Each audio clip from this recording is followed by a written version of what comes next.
Good evening. I'm Forrest Sawyer, and this is ABC News Saturday Night. Tonight, a special hour. It's about all of us, why we think and act the way we do, our minds and our health. Now, The Pulse, with ABC's Dr. Nancy Snyderman. But first, he's not a psychologist, not an MD. Just realize that you can go to a whole other level. He can take one look at you and know your every move. It was amazing to me. I was like stunned. Your appointment with the Brain Doctor, when The Pulse continues on ABC News Saturday night. What do Madeleine Albright and Whoopi Goldberg have in common?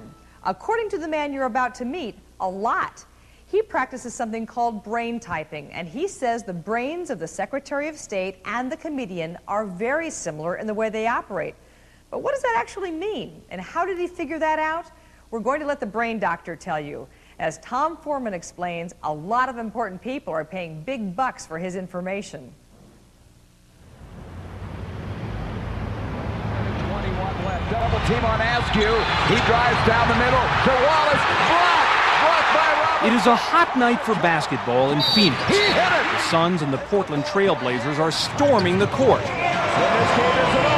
But unknown to millions who are watching the game, with every block, with every pass, with every shot, the Suns are also testing a radical, almost mystical theory about the human brain.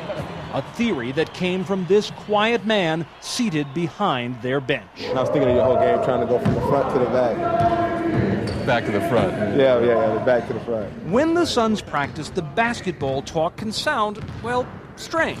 Your type is very conceptual, and you have a real high pain threshold. Your type is the best two-guard in the NBA because you've got the gross motor abilities. The man talking about types and motor abilities isn't a Suns coach. His name is John Niednagel, and around here they call him the Brain Doctor. He believes that athletes and the rest of us perform according to the way our brains are wired, our brain types. I ended up being able to watch people move, and through their motor movements, know what their brain type was. You were studying the difference between whether a person, for example, derived their power from pushing with their legs or from quickly flicking with their wrist when they push the ball. That would not only tell me what their dominant body skills are, but it also told me what part of the brain literally they were strongest in. And once you know what part of their brain they're strongest in, you can most maximize their potential or expose their weaknesses. Exactly. I thought it was like some mad scientist trying to come up with some new creation to get a little publicity. But you didn't believe it? No, I didn't believe it at all. When three-time All-Star guard Kevin Johnson first heard the talk about his brain type, he scoffed at it. What'd you think? So did starting forward Antonio McDyess. Actually, I thought it was phony, actually. But within just moments of meeting Niednagel, his opinion changed. I was like stunned because, he was telling me things that happened. That you thought nobody knew about you. Right off the bat, and it was unbelievable. Has it made your game better? Oh, man. Here's McDyess. Take it, guys. Take it, baby. A lot better. Niednagel told McDyess his brain type was too affected by the crowd. Just realize that you can go to a whole other level. And he is teaching McDyess to shut down the self-critical part of his brain. You're saying that this inborn brain design is just as critical and just as set as a person's height. Absolutely. According to Niednagel, every person is born with a particular brain type, and that has a unique combination of psychological traits. For example, a person is introverted or extroverted, tends to think things through or feel things out, and so on. On top of that, the psychological traits link up in the brain to very specific motor skills, and understanding that connection, says Niednagel, gives him a sort of X-ray vision. He can identify any person's brain type after observing them for just a few moments. And he means any person's, even on videotape. Saddam Hussein? Yeah. You have any idea? Well, let me just say this, that actually in the last 100 years that we've had some presidents with Saddam Hussein's brain type. He calls that type the chief executive officer. And if they get off the beaten path, they can become unbelievably controlling. In all, there are 16 different brain types, and Niednagel gives each a label. For example, the strategizer is a great long-term planner.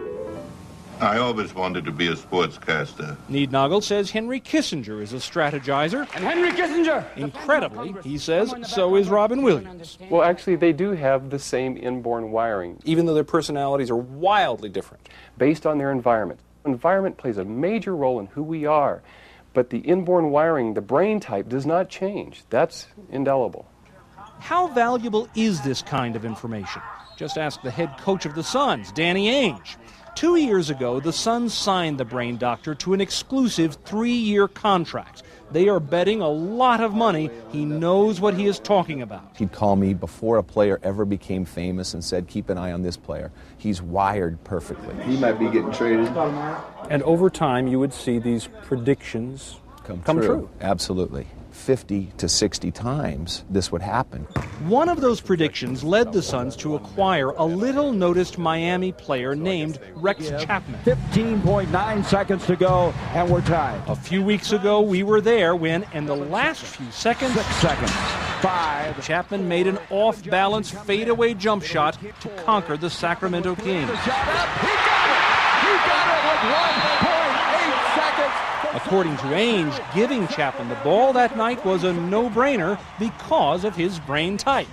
Typically, it's the best brain type for clutch performances in all athletics. Michael Jordan, Larry Bird, John Stockton. So when you put Rex Chapman in that position at that point in the game, you had one extra tool to tell you he will probably make this shot work.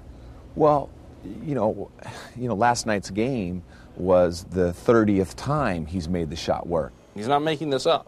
No, I don't think he's making it up. I've seen him do this, and it seems to be very predictive. Dr. James Fallon, a professor of neurobiology at the University of California Irvine's Medical School, studies the brain and finds scientific support for Niednagel's work. This is the area that controls the main trunk and legs of the body. For example, experiments have shown certain parts of the brain do control specific functions. In fact, some people do use these areas more than others. Niednagel's theory links these brain parts to personality traits. His prediction is that the frontal area is really most active in extroverts. And, you know, an interesting thing about this, which I don't know if John considered, but the great motivating neurotransmitter of the brain is dopamine. Well, it turns out that where dopamine is all in this frontal area. And dopamine's saying, just do it. Extroverts can just do it and interact with the outer world. So it really makes sense. For all of this scientific talk, John Niednagel is the first to point out that he's not a scientist, and he didn't come up with this in any scientific way. But rather, 20 years ago, he stumbled across it while coaching Little League baseball. I started seeing so many similarities in certain kids. What he noticed was that kids who had similar personalities moved in similar ways. Just like that little boy's swing right there. Did you see how he used all upper body, his lower body didn't do anything? Well, you're sure seeing shades of movement there that I'm not trained to see yet. Niednagel says the ability to see and link those kinds of subtle movements to a child's personality changed his life.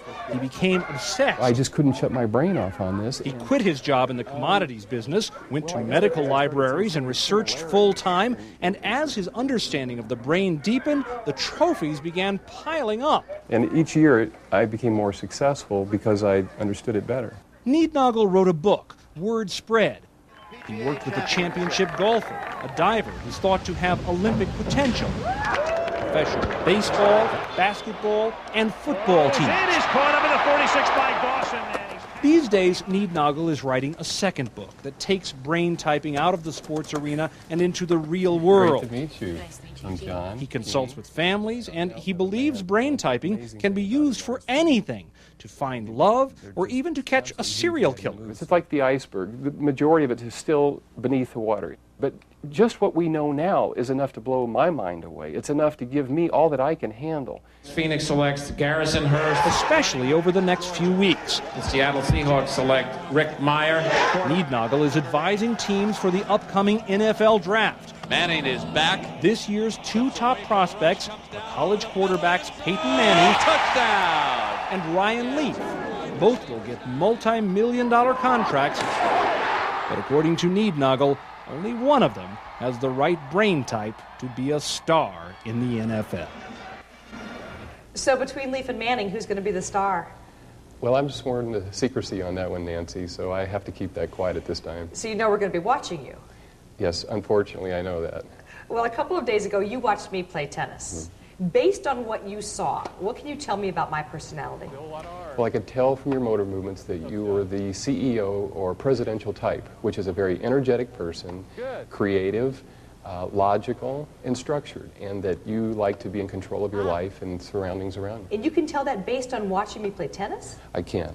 Through the energy you performed, through your technique and more mechanical aspects to the game, and I could also tell through your real fine motor dominance that you didn't have the big muscle control, and those are the types of people that manifest your type. Now, is that what makes me a good surgeon? It does. You're much more on the fine motor than gross motor side, and so that would make you very proficient at your work. Interesting. Who else in the public eye has my kind of brain type? Well, females have been Margaret Thatcher, Jane Seymour, even Demi Moore. On the male side, Martin Luther King, Ronald Reagan, and a baseball pitcher like Greg Maddux of the Atlanta Braves. That's pretty good company. It is. John, thank you. You're Appreciate welcome. it very much. We'll be back right after this. I'm Dr. Nancy Snyderman. That's it for tonight's Pulse. Forrest Sawyer will be back in just a moment.